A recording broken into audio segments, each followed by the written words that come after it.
1 Coríntios, capítulo 4, versículos 1 e 2. O título vai dizer: Ministros e despenseiros dos mistérios de Deus. Assim que os homens nos considerem como ministros de Cristo e dispenseiros dos mistérios de Deus. Além disso, requer que dos despenseiros que cada um seja achado fiel. Que cada um seja achado fiel. Estarei aqui fazendo uma palavra temática. E esse tema tem como: ministério é coisa séria. Lidando com as coisas espirituais. E desde já eu lhe pergunto: como você tem lidado com as coisas espirituais? Para onde nós olhamos ao nosso redor, nós estamos vendo que as pessoas têm lidado com as coisas de Deus, as coisas espirituais, de uma maneira muito natural e banal. Mas as coisas de Deus, meus irmãos, precisam ser levadas com muita responsabilidade. As coisas de Deus são coisas santas, são coisas sérias. E é preciso que nós reverenciamos a esse Deus santo que está conosco em todo o tempo. Pois ser ministro de Deus é coisa séria. Por isso aqui diz: além disso, requer que os dispenseiros, que cada um seja achado fiel. A introdução desta minha mensagem vai estar trazendo 9 perguntas. Perguntas essas que eu quero que você preste bem atenção. Porque do mesmo jeito que Deus veio e ministrou essa palavra dentro do meu ser, eu quero que ela me impacte, do mesmo jeito que ela me impactou. E assim vai começar. Se é verdade que cada um pode adorar a Deus do jeito que quer, por que Nadab e Abiú foram consumidos com fogo, quando ofereceram um fogo estranho diante do altar? Se o que vale é a boa intenção, por que Uzá foi morto ao tentar tocar na arca para que ela não caísse? As intenções dele eram melhor, mas ele foi fulminado naquele momento. Se o que vale é fazer a obra de Deus como eu quero, por que então Deus reprova o reinado de Saul quando ele se apressa e vai antes que Samuel se achegue e oferece aquilo que ele não se competia a fazer? Se Deus recebe qualquer tipo de adoração, por que então ele recebeu a de Abel e ele rejeitou a de Caim? Se Deus é tão romanticamente bom como muitos fazem por aí e dizem, por que Esaú não teve a segunda chance de recuperar a sua primogenitura? Se o que importa é ofertar a Deus da maneira que eu quero, o dinheiro é meu, eu dou quantos porcentos eu quero. Por que então Deus matou Ananias e Safira quando mentiram à frente de Pedro diante do altar e ali caíram mortos? São perguntas, meus irmãos, que são para a gente pensar, analisar e começar a meditar que o ministério é coisa séria. Se Deus não se preocupa com o que ocorre aqui dentro do templo, no culto, por que então ele reprova a igreja de Corinto quando eles celebram de maneira equivocada a Santa Ceia? Se os lugares que eu frequento não é da conta de Deus, eu vou onde eu quero, eu faço o que eu quero. Me diga então por que o apóstolo Paulo, ele exortou aqueles que sentavam na mesa do Senhor e depois sentavam na mesa dos ídolos, dos idólatras, que ele vai dizer que é a mesa de demônios. Se vale de qualquer jeito, eu faço como eu quero, então por que Deus decreta sentença na casa de Eli, quando ele não exorta os seus filhos que estavam profanando o altar do Senhor? É coisa séria para se pensar, meus irmãos. Vivemos num tempo onde relativizamos todas as coisas. Mas eu digo para você nesta noite, para Deus não deve e não pode ser de qualquer jeito. A casa do Senhor, o templo dele foi para receber a sua presença. E a presença do Senhor, ela é santa. A presença do Senhor, ela é digna. A presença do Senhor é para ser reverenciada. E cada vez que nós nos tomarmos a esta porta e chegarmos nesse lugar, precisamos entender que há um Deus santo que está nesse altar e precisa receber o teu temor santo todos os dias. Bendito seja Deus. Aí eu lhe pergunto, Se esse microfone, ele é apenas um utensílio na casa do Senhor, por que eu não posso pegar ele para estar aqui louvando e cantar uma música num barzinho lá fora? Se é apenas um utensílio, por que então Deus chega para o rei e lá pega a sua mão, escreve aquelas coisas na parede e vai ali requerendo os utensílios que ele estava usando indevidamente, que era o altar do Senhor? Nós vivemos, irmãos, no mundo físico, mas eu venho lhe dizer uma coisa: existe um mundo espiritual. E esse mundo espiritual, ele é ativo. Você não pode ver, você não pode tocar, mas existem anjos ao nosso redor, em nosso respeito, nos protegendo em todo o tempo. Mas eu venho lhe dizer também, existem regiões celestiais da maldade, aonde existem demônios, espíritos malignos, que estão a ministrar todo o tempo, tentando tirar a minha e a tua vida. O mundo espiritual, ele é regido por leis e princípios. Princípios esses que não podem ser quebrados de jeito nenhum e nem revogados. Aqui no mundo nós vamos ver que leis e princípios, as pessoas dizem, são para serem quebradas mesmo. Você vê mesmo isso no trânsito. As pessoas não respeitam umas às outras, nem é preciso sinalização, porque eles não respeitam. Mas no mundo espiritual, toda sinalização que você identificar, é preciso que você obedeça e as cumpra rigorosamente, porque o Senhor está atento a cada passo meu e seu nesta noite. E o princípio que regeu desde a fundação do mundo é o princípio da obediência. Deus, ele requer uma única coisa de mim e você: que sejamos obedientes a Ele em tudo, principalmente a santa palavra do Senhor. Ele quer que nós obedeçamos a Ele em todo o tempo. Assim como Adão e Eva desobedeceram ao Senhor, assim pode acontecer na minha e na tua vida, de você sair desse lugar maravilhoso e ir para um lugar de trevas. Por quê? Por falta de obediência a Deus. Leis e princípios, meus irmãos, não foram feitas para agradar ninguém, mas elas foram feitas para ser cumpridas sozinhos ou em grupo. E na casa do Senhor não é diferente. Na casa do Senhor, posso te dizer que deveria ser com muito mais rigor essa obediência. Aí eu trago aqui para vocês alguns exemplos. Aqui nós não temos o título de círculo de oração, mas temos aqui um ajuntamento de mulheres, um grupo de mulheres. Mas Deus, quando chama mulheres para estar na seara dele, Ele espera ao menos que essa mulher ore, que ela seja uma mulher de oração, porque as mulheres são colunas na igreja, colocando seus joelhos no chão, pedindo a Deus em todo o tempo, para que nosso ministério ele venha crescer. Então Deus espera que essa mulher ela seja uma mulher que ore no trabalho, que ela ore na sua casa, que ela interceda pelos seus filhos, pelo seu casamento, pelo seu marido, por todos aqueles que estão à volta dela, porque senão de que valeria estar sentada num círculo de mulheres, a qual Deus tem o único propósito de fazer essas mulheres orarem.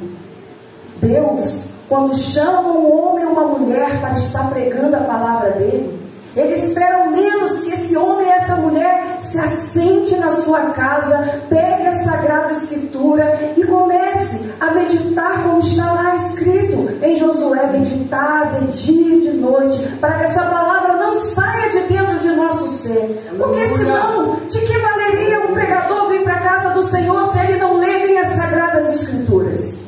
Se ele não medita de dia e de noite? Seria estar aqui falando palavras vãs.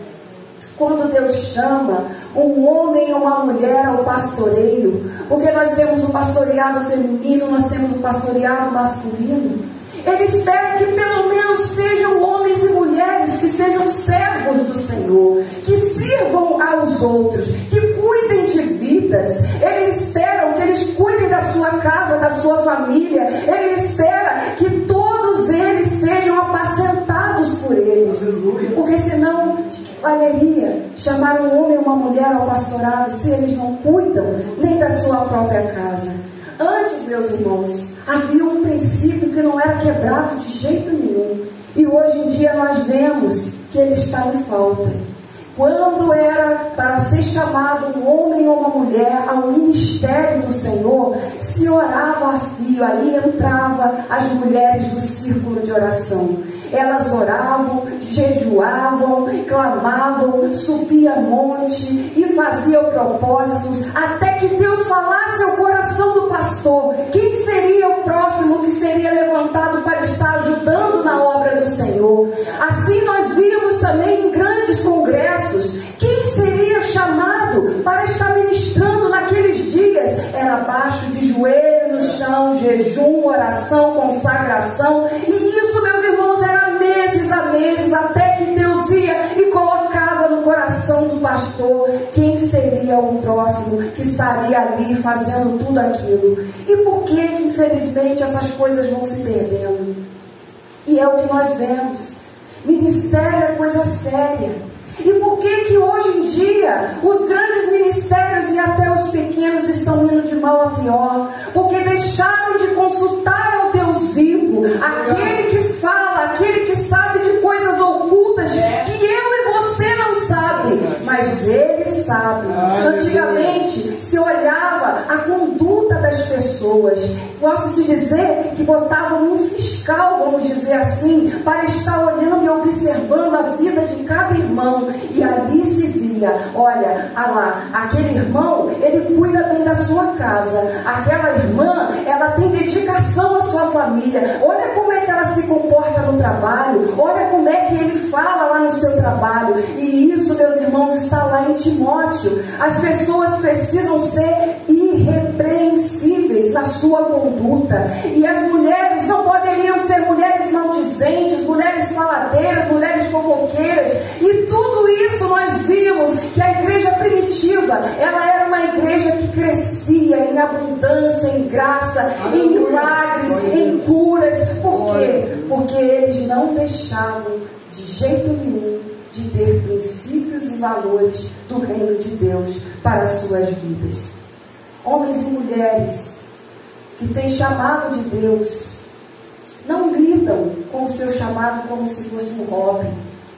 Quando nós vemos a casa do Senhor, nós não viemos aqui de qualquer maneira, como se fôssemos para passear ou para engajar ali alguma coisa no nosso tempo. Não, nós viemos à casa do Senhor para adorá-lo, bendizê-lo, engrandecê-lo em todo o tempo. Mas existem pessoas que vêm para a casa do Senhor e ainda dizem: não, eu vou lá porque eu gosto de passar um tempo naquele lugar. Você precisa sim gostar de estar na casa do Senhor, mas não desta maneira. Tem pessoas que vêm à casa do Senhor porque gostam de estar assim, juntamente com os irmãos, com as irmãs, e ainda dizem: não, eu vou lá porque eu gosto de estar conversando com aquelas irmãs. Meus irmãos, nós precisamos ter propósitos para estar na casa do Senhor. Vir à casa do Senhor é para prestar culto para Ele, é para adorar a Ele, para que a sua presença se manifeste como hoje se manifestou através dos louvores. Como que esse louvor é maravilhoso. És fiel em todo tempo, em todo tempo tu és tão, tão bom. Com todo o fôlego que tenho, eu cantarei a bondade de Deus. Hoje você cantou a bondade de Deus. Hoje eu estou aqui ministrando a bondade de Deus. E a bondade de Deus, Ele está nos seguindo e vindo para esse mês de dezembro dizer: eu quero que esse ministério cresça, eu quero que esse ministério floresça, eu quero levantar aqui ministros para o meu altar. Mas é preciso saber que em todo tempo há uma responsabilidade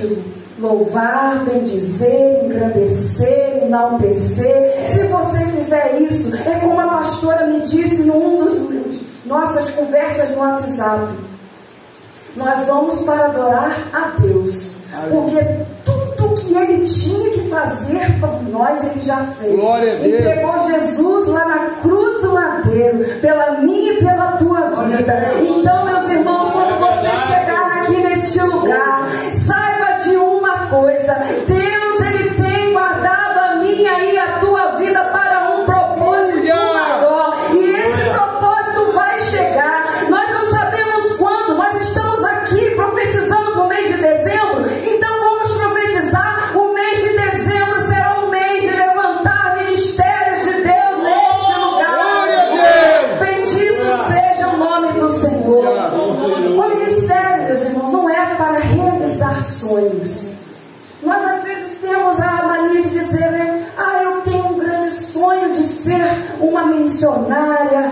Eu tenho um grande sonho de ser uma pregadora da tua palavra. Ou ser, meu Deus, um grande pastor, um grande ministro. Mas ministério, meus irmãos, eu venho dizer, não foi feito para realizar sonhos, mas foi feito para uma coisa: cumprir propósitos divinos na minha e na tua vida. Amém. E eu tenho certeza que cada um que está aqui presente tem um propósito que Deus colocou no seu coração, desde lá quando levantou a mão e disse: Senhor, eu lhe aceito como único e suficiente Salvador. Eu tenho certeza que naquele dia Deus começou a semear no coração de cada um que está aqui um propósito divino para ser cumprido, seja aqui ou seja em outro lugar. Mas aonde nós passarmos, nós precisamos dizer que adorado e exaltado seja o nome do Senhor. O verdadeiro ministro, meus irmãos, ele não faz o que quer, ele não fala o que quer, e ele muito menos vai aonde quer. Em Ezequiel 13:14 vai dizer assim: eu fui amargurado no furor do meu espírito. Ezequiel, ele não queria, meus irmãos, estar pregando para aquele povo rebelde. Ezequiel não queria estar no meio daquele povo que estava profanando o nome do Senhor. Mas ele foi obediente ao seu chamado. Nós falamos aqui o princípio da obediência. E ele foi fazer a vontade de Deus para a vida daquelas pessoas, que era ministrar, que o Senhor ainda tinha algo para fazer naquele lugar.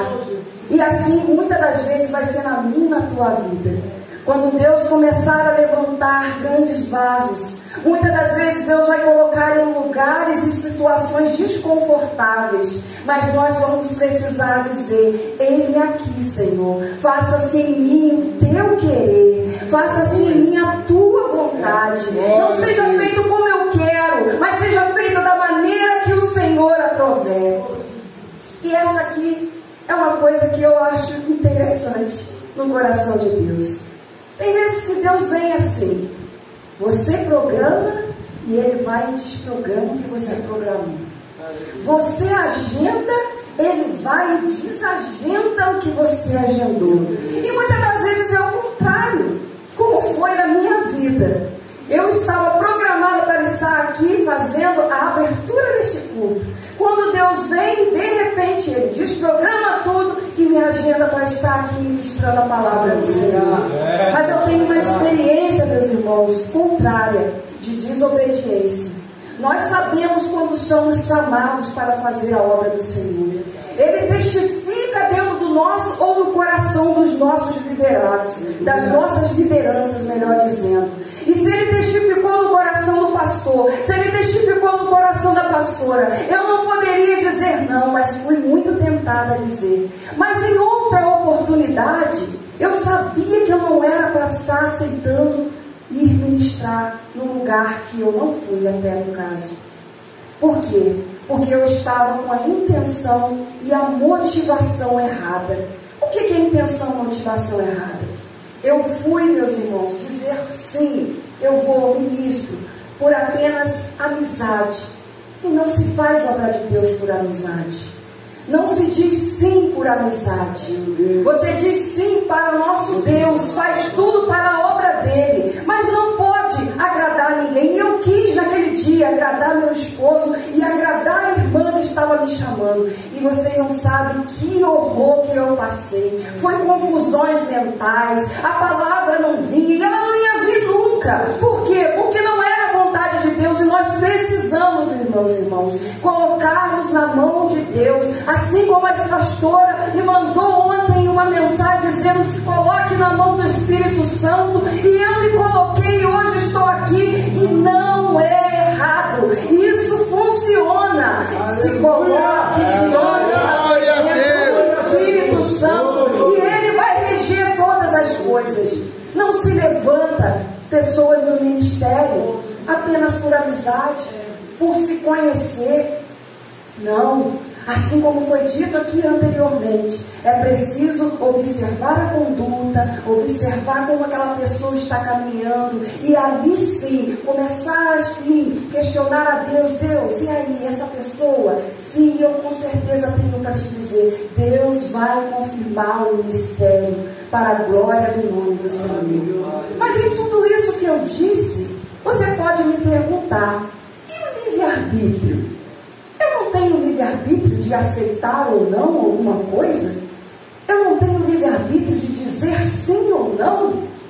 Meus irmãos, aí eu te dou uma resposta à pergunta. Pergunta para Jonas: aonde está o livre-arbítrio? Quando ele foi forçado a ir na barriga daquele peixe, na direção que ele não queria, que era ir para Nínive. E aí, aonde fica o livre-arbítrio? Aí eu te pergunto, em Atos 16, pergunta para Paulo onde fica o livre-arbítrio. Quando ele quis pregar para uma cidade, ele insistiu: vou uma vez, vou duas vezes, vou três vezes, e o nosso Senhor Jesus disse a ele não. E ainda diz no final: olha, a direção é lá para Macedônia.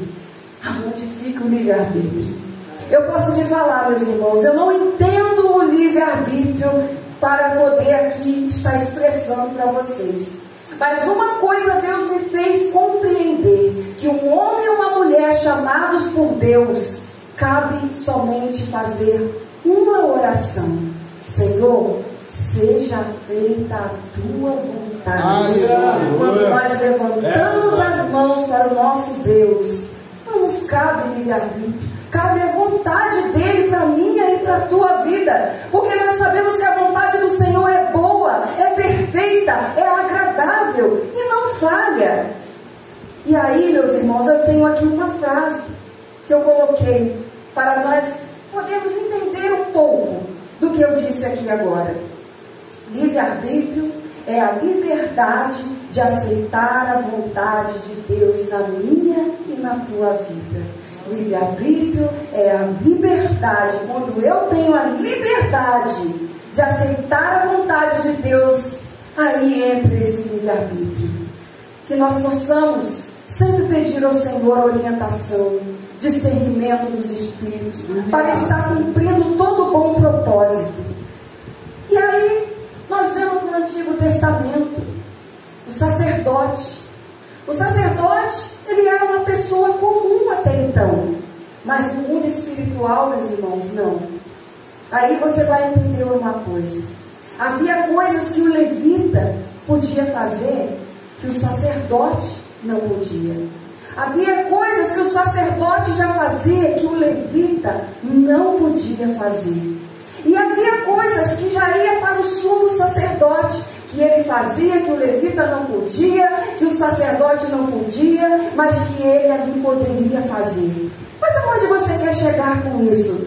Eu quero chegar aqui, que quanto mais perto do altar, quanto mais perto se ministra a Deus, maiores são a restrição para a minha e para a tua vida. Vai ter lugares que não vai mais caber na tua agenda estar. Vai ter amizades que não vai mais poder estar juntamente com vocês. Vai ter coisas que você fazia que você não vai mais poder ter essa graça de fazer, porque você vai estar ministrando cada vez mais perto do lugar santo, cada vez mais perto do Santo dos Santos, e você vai precisar reverenciar essa presença, essa majestade, essa glória que só emana do nosso Deus. Deus é maravilhoso, meus irmãos. Ele não deixa ninguém cair em contradição. quero dizer? Ministério não é status, ministério não é fama, mas é a responsabilidade que eu e você temos de representarmos a Deus. Como você tem representado a Deus? Eu faço essa pergunta todo o tempo para mim. E muitas das vezes eu me entristeço. Porque somos falhos, fracos, pecadores. E tem coisas que a gente faz que desagrada o coração de Deus. E aí, como eu tenho representado? Nós precisamos representar Ele no templo, representar Ele para o povo, representar Ele para as pessoas que ainda não aceitaram Jesus como o único, suficiente Salvador. É uma trajetória muito necessária. Por isso que eu digo, desde o título dessa mensagem, ministério é coisa séria. Meus irmãos, é tão grave o que estou a ministrar, que Deus ministrou essa palavra no meu coração. Eu fiquei cada vez mais temerosa de estar perguntando a Ele: como que eu estou fazendo? Está te agradando ou não está? Porque naquele grande dia, meus irmãos, Deus vai chamar cada um ministro para estar na frente dele, dando conta daquilo que saiu dos seus lábios, daquilo que foi proferido dentro do seu coração e saiu em forma de palavra. Vai ser aquele grande dia, aonde nós vamos ser chamados para a grande cobrança. E uma pessoa, assim como a irmã Renata, ela ainda não tem nenhum cargo ainda aqui, ela é apenas uma simples membra, ela ainda não está almejando nada ainda do Senhor, mas já tem uma coisa que Deus está fazendo com ela. Ela vai ter a responsabilidade de estar dizendo pela própria vida dela, respondendo pelos atos dela. E eu, meus irmãos, já achei isso muita coisa. Eu ter que responder por cada atitude minha já é um grande peso espiritual para mim. Mas aí o Senhor começou a ministrar e falar: pois é, se você acha que ser um simples membro já é grande responsabilidade, imagine quando você ministra. Você começa a ter responsabilidade da sua vida, você começa a ter responsabilidade da sua família, você começa a ter responsabilidade do povo que está te ouvindo. E ainda mais, quando a pessoa é muito popular, quando nós vemos aí que as pessoas vão para redes sociais, e eu até cheguei a dizer isso para o meu esposo: tá vendo?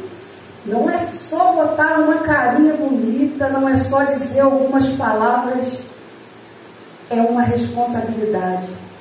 O pastor Josué Brandão, que é um pastor que eu sigo muito nas redes sociais, com ensinos, estudos, ele disse: as minhas redes sociais já chegaram a passar de mais de 1 milhão de seguidores. Aí no momento que ele falava isso, as pessoas aplaudiram, falavam: que bênção. Aí ele: pois é, mas não é você que vai estar com mais de 1 milhão de responsabilidade para estar contando naquele grande dia. Meu Deus. Então, meus irmãos, o que eu tenho que dizer para aqueles que ministram a palavra do Senhor, para aqueles que são pastores, para aqueles que são diáconos, para aqueles que têm a incumbência de estar vindo aqui no altar e ministrando algo no coração de alguma pessoa, nós precisamos de mais palavras cristocêntricas, que vai dizer que Cristo ainda salva, que Cristo ainda liberta, que Ele é o único que nós devemos seguir. Porque a palavra de Cristo é que vai salvar o mundo. Quando nós estivermos, eu não sei aqui os irmãos se tem essa coisa igual o meu esposo faz, coloca todas as suas limitações. Se vocês têm isso em mente, de um dia estar pregando a palavra do Senhor, pegando aquilo, filmando e colocando para ver se alcança mais almas. Mas pare e pense se tu está vivendo corretamente diante do Senhor, para que naquele grande dia você não venha a estar colocando um peso muito maior do que você possa suportar. Eu fico mesmo dizendo ao meu esposo: não gosto muito que põe no YouTube não, pastor, porque cada vez que alguém vai lá e clica, é uma alma, é uma responsabilidade para estar se levando diante do Senhor. E nós não fomos feitos para ter seguidores. Nós fomos feitos para ganhar almas. E almas estamos necessitando muito para ganhar para o reino de Deus. Eu, na minha família, tenho muitas pessoas que ainda não servem ao único suficiente Salvador. Mas eu fico muito triste, porque muitas das vezes é muito mais fácil chegar aqui no altar, ministrar para um povo ao não conhecido, do que falar para Jesus, de Jesus, para aqueles que estão ao nosso redor. É muito mais difícil. Porque muitas das vezes eles olham um pingo de erro nosso e já vem dizer algo: servir Jesus assim? Mas eles ainda não sabem que os erros, pecados e falhas, todos eles já foram levados na cruz do madeiro. Glória a Deus. E a nossa vida é isso aqui, é um tempo novo, quando nós aceitamos o Senhor como o único suficiente Salvador. E em Levítico 21, meus irmãos, tem ali umas regras para ser ministro do Senhor. E eu quero estar aqui compartilhando convosco. O ministro do Senhor, ele não podia ser cego. Aqui, em Levítico 21, vai estar falando mesmo de cegueira. Mas no Novo Testamento vai falar de visão espiritual. Que de um ministro não pode ser um ministro sem visão espiritual. Ele não pode exercer o seu ministério apenas por status, apenas por fama, apenas para estar ali ganhando seguidores. Ele precisa estar com a visão do reino aberto. Tem muita batalha espiritual, tem muita coisa acontecendo que não estão conseguindo discernir por causa da visão espiritual que não estão tendo. Ele não podia ser coxo. O coxo vai dizer que não poderia ser uma pessoa desequilibrada. O que é uma pessoa desequilibrada? Hoje ela está no Evangelho, amanhã ela já não está. Hoje ela está crendo, está vibrando. Vou receber minha vitória, amanhã ela já não está.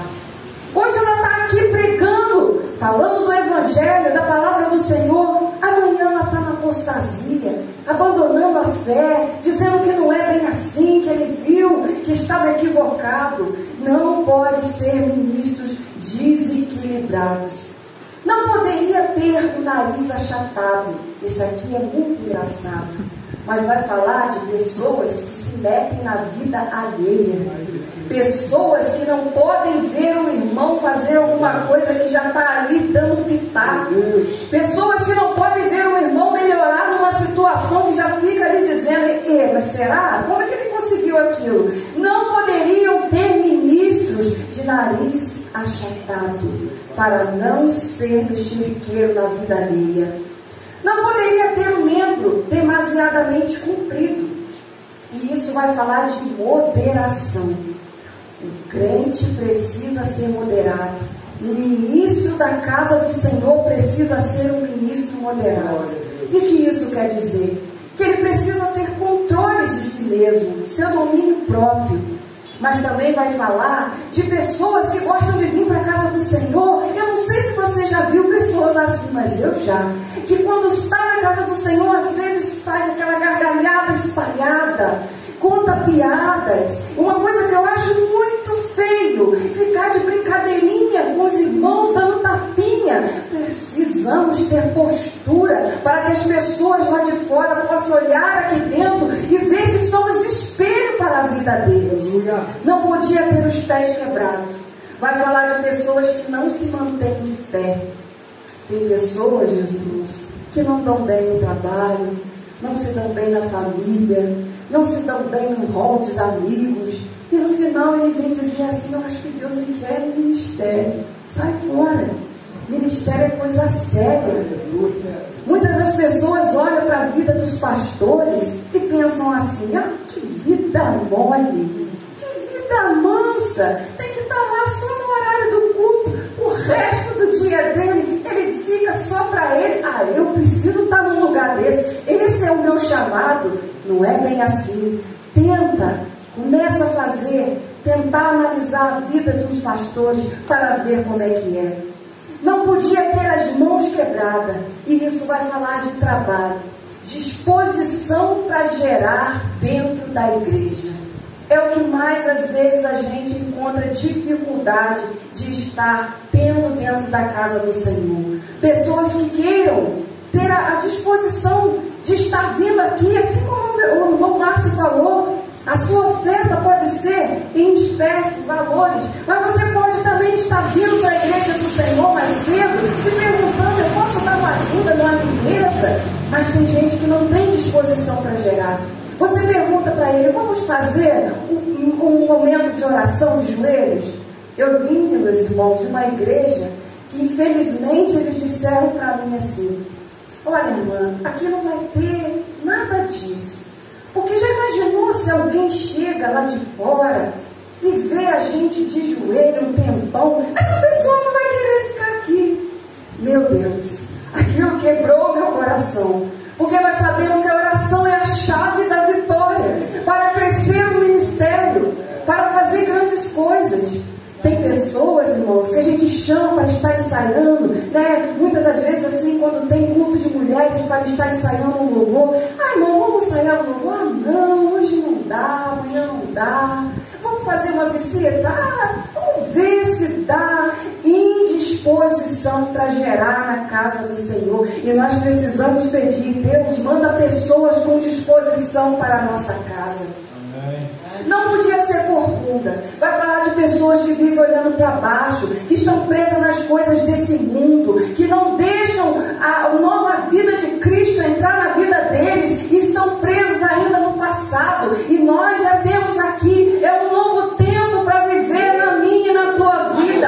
Pare de olhar para as coisas que ficou para trás. Pare de olhar para as coisas desse mundo, porque Deus tem muito mais para fazer para mim e para vocês. Em Colossenses 3:2 vai dizer: vós que sois de cima, pensai nas coisas que são do alto. Nós somos lá do alto. Estamos aqui de passagem. Em breve a trombeta vai tocar e nós vamos ser arrebatados em nome de Jesus. Não podia ser anão. Vai falar de pessoas que não alcançariam o altar.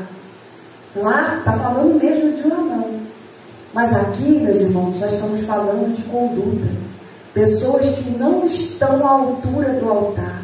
O altar, meus irmãos, não é apenas um ponto elevado na casa do Senhor. Aqui não dá tempo de debulhar muito, mas a gente sabe que é daqui para aí que manifesta-se a glória de nosso Deus. Aqui é o lugar onde se faz a presença de Deus. Nós vemos que Ananias e Safira foram mortos, fulminados diante do altar. O que não faria nosso Deus se viermos aqui? Nós estamos no tempo da graça, né? Muitos ainda abusam disso, que ele não faria isso. Mas eu lhe digo, se a glória de Deus se manifestar no nosso meio, pode ser que vários Ananias e Safiras possam cair mortos, sim, ainda nos dias de hoje. Não poderia ter Belinda. Belinda é aquela mancha branca que dá nos olhos e vai falar de visão distorcida. Um ministro da casa do Senhor não pode ter visão distorcida. Ele precisa saber, é ou não é, pode ou não pode. E nós precisamos pedir a Deus: Deus, se eu tenho a minha visão distorcida, abre minha visão, meu Deus, cura-me dessa visão distorcida. Não podia ter sarna. Vai falar de gente fofoqueira. Aí eu paro para imaginar, né? Sarna, aquela sarna que coça, que fica a pessoa ali que não para. Assim é muitas das vezes a língua de uma pessoa que está dentro da casa de Deus, infelizmente, falando, mexericando, sendo maldizente, como a palavra de Timóteo vai dizer. E muitas das vezes isso cai na conta de nós mulheres. Existem sim muitos homens fofoqueiros também, mas infelizmente é a conduta da mulher que precisa ser tocada pelo Espírito Santo nisso. E por último, não poderia ter testículos quebrados.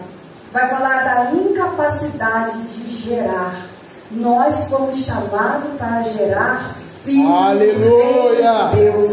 Somos chamados para ganhar almas, fazer discípulos. Que essa palavra venha cair na minha e na tua vida. Que você possa gerar dentro da tua casa, que possa gerar no seu trabalho, que você possa gerar onde você passar, para a glória do Senhor. E cada vez mais que a gente ministra, a gente vê, né, o quanto é grave estar no ministério de qualquer jeito. Em Hebreus 5, do 4 ao 5 vai dizer: e ninguém chama esta honra sobre si mesmo, a não ser quando chamados por Deus. Eu fico imaginando, meus irmãos, naquele grande dia, vai ter pessoas que foram colocadas em cargos, vai ter pessoas que se colocaram em cargos, vai ter pessoas que não foram chamadas, que se intitularam alguma coisa e vão dizer para o Senhor: Senhor, ei, eu fiz em teu nome, não lembra? Eu expulsei demônios, eu curei, eu falei da tua palavra. E infelizmente, irmãos, o nosso Deus vai olhar e vai dizer: eu não lembro de ter te chamado. É por isso que nós precisamos colocar nas nossas mentes que ministério é coisa tão séria, que não podemos levantar obreiros na casa do Senhor que não estejam aptos para aquela boa obra, porque há um peso espiritual. Pode parecer glamouroso estar aqui no meu lugar, pregando a palavra do Senhor, ministrando aos seus corações, mas há um peso espiritual que você não imagina, e que se você não souber lidar com ele, naquele grande dia o Senhor vai dizer: eu não lembro de ter te chamado, eu não te chamei para estar colocando a mão nessa seara. Assim como Saul, ele foi oferecer coisas que ele não devia. Nós precisamos nos policiar. Será que estamos fazendo aquilo que Deus realmente nos chamou? Meu Deus. Que venhamos a meditar. E para finalizar, 1 Coríntios 9,16: porém a minha imposta essa obrigação, ai de mim se não pregar o Evangelho. É obrigação minha e tua exercer o chamado do Senhor da maneira correta. Aqueles que cantam, que se santifiquem mais. Aqueles que ministram, que se santifiquem ainda mais. Aqueles que pastoreiam, que se santifiquem mais e mais e mais, porque aquele grande dia está por vir, meus irmãos. E ai de mim e você se não pregar o Evangelho. Aleluia! Paulo está dizendo aqui: ai de mim se não pregar o Evangelho, ai de você se não pregar o Evangelho, ai de mim se continuar temendo a minha chamada e não pregar o Evangelho. Eu poderei ser cobrada por almas que podem estar caindo, eu poderei ser cobrada por pessoas que podem estar precisando desta palavra nesta noite. Ministério, meus irmãos, não gera conforto. Paulo vai dizer: com dores de parto. Pode ser doloroso, pode ser muito difícil, mas eu te digo, meus irmãos, se você levar a tua chamada a sério, Deus fará grandes proezas no meio de nós. Há um novo tempo que foi determinado lá no coração do nosso presidente. Esse novo tempo está para chegar na minha e na tua vida, se é que já não chegou e tu não tens visto. Abra teus olhos espirituais, como disse aqui nessa noite.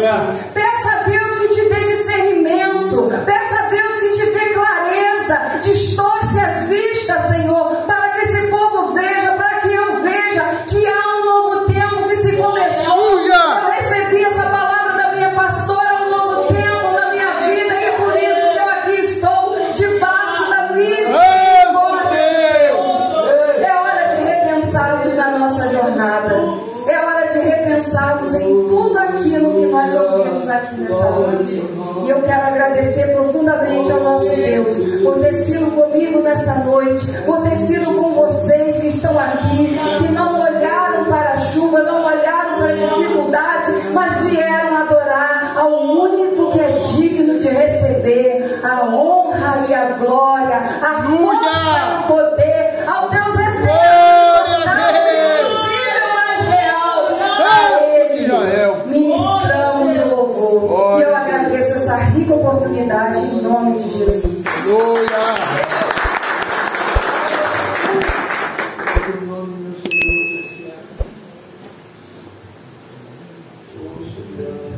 Aleluia. Quando eu falei que eu só gritava que quem pregava era ela, vocês não acreditaram em mim, né? Glória a Deus. Glória a Deus. Ministério é coisa séria.